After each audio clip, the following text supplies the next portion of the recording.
Hi, my name is David. Some of you may know me, some of you may not.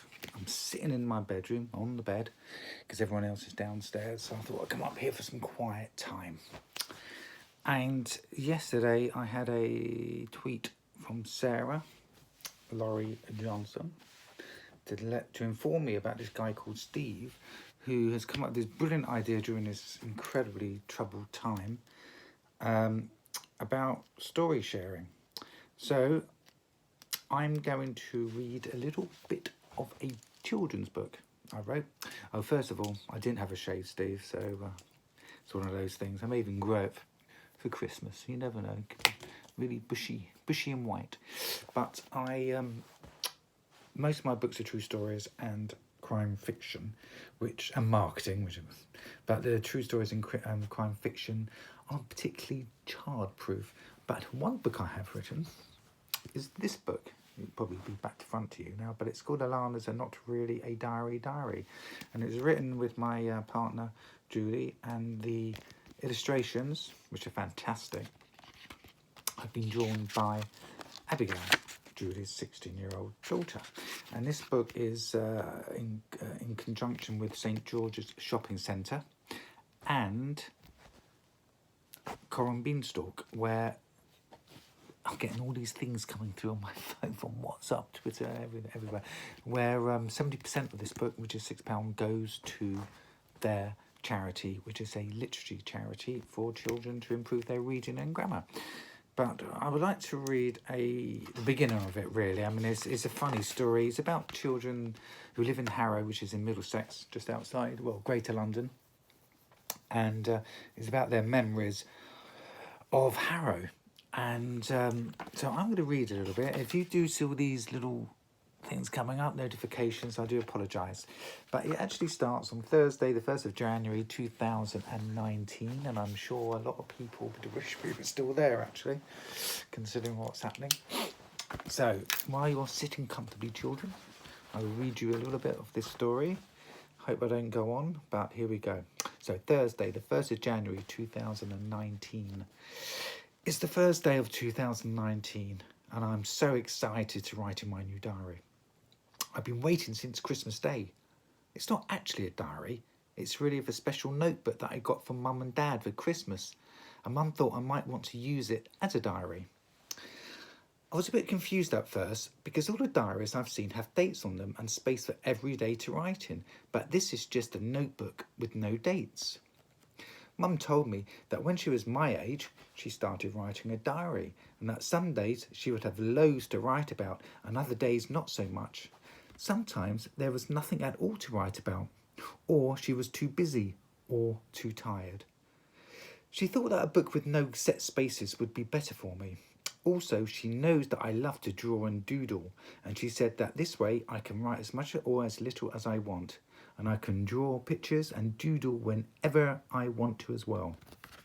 Mum says that sometimes she likes to pick up one of her old diaries and have a little read, and that they always make her smile. Anything that makes my mum smile is a good thing, because when she is happy, it makes me happy, and I love her smile. I guess that one day when I'm much older, I might want to look back at things I did when I was a little, and maybe my diaries will make me smile. I hope so. Memories are very special. Mum says that when I'm older and I read my diaries, I'll be surprised at how much I've forgotten. That's why it's important to write things down. She said that when I'm older, I will be really glad I did this. Mum is usually right about everything. Mums just seem to know about stuff like this. This is a chapter called All About Me. My name is Alaina. Obviously not my name. My name is Alaina, and soon I will be 9 years old. My birthday is in 10 weeks, 68 days to be exact, and I can't wait. I will be only 1 year away from being double figures.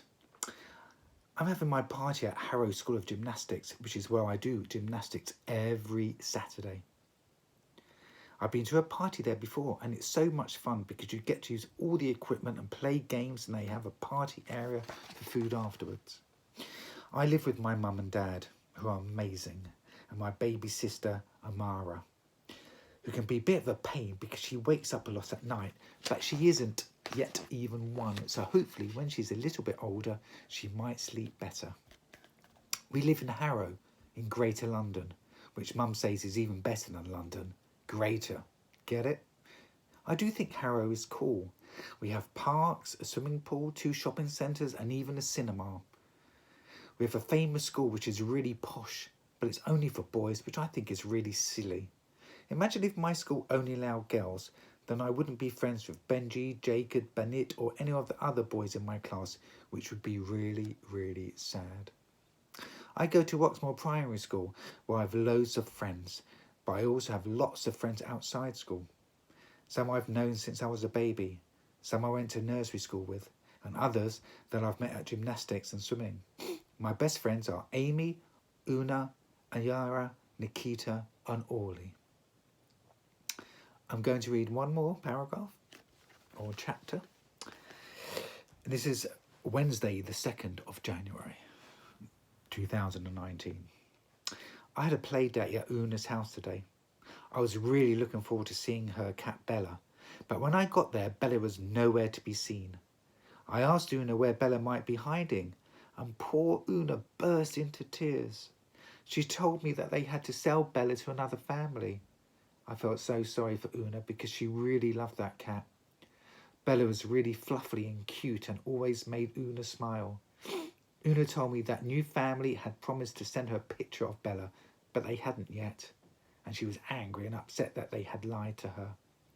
We looked at some pictures of pugs and huskies which took her mind off Bella and cheered her up a bit. I think pugs are adorable. As you can see, beautiful illustrations from Abby Tucker. But it's a beautiful book. It's about children's memories. It's a happy book.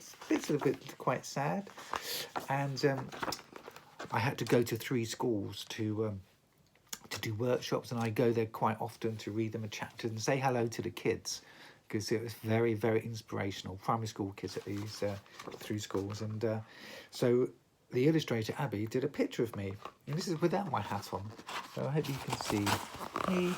There we go, look at that.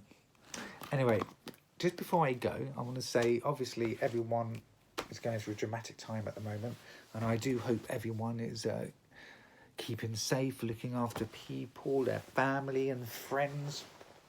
Excuse my sock. Not going out mad, buying, shopping, panicking when they do their shopping. Leave plenty for others. But just before I go, I like to show, I could show you this room, and it's full of books. All my girlfriend's books.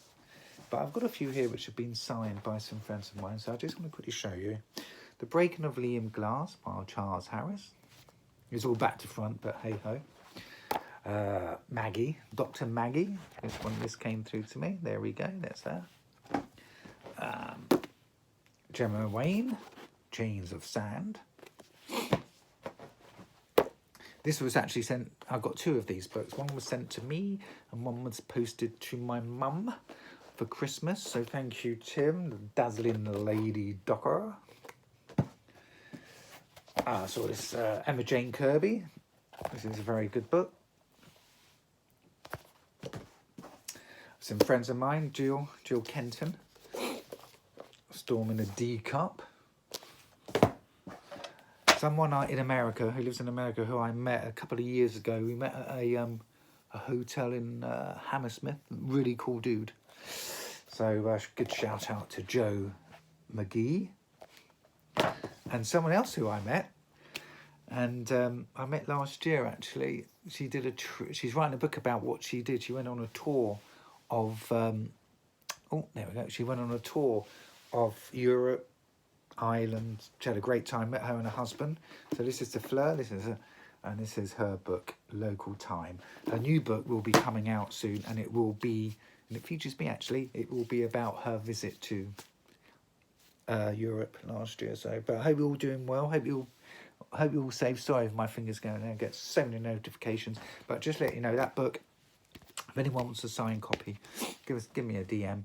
And this book here, it is £6, but 70% of it goes to Coram Beanstalk Children's Literacy. Anyway, Steve, good luck with your site, That's a fantastic thing to do, and especially in this day and age. Keep safe. Keep washing those hands for 20 seconds. And keep well, okay? Bye for now.